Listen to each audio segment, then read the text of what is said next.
Цели 40 милиони евра владата ќе испрати на блиска фирма за лиценци.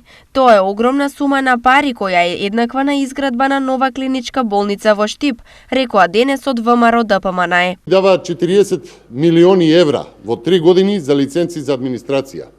Во 2020 рекордни 15 милиони евра, сега е срушен рекордот од 26 милиони долари, како аманет од Рашковски. Пари на една фирма, фаворизирана од Драги Рашковски, сега од екипата на Димитар Ковачевски. 40 милиони евра за лиценци, додека системот КАТО на онкологија е исклучен.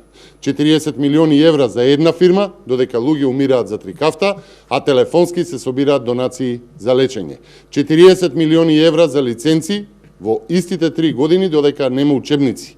40 милиони евра за лиценци, а нема за плати, за пензии, за земјоделците. Почитувани, за споредба, со 40 милиони евра во 3 години можеше да се изгради цела нова клиничка болница. Лиценците на владата чинат повеќе од цела клиничка болница во Штип.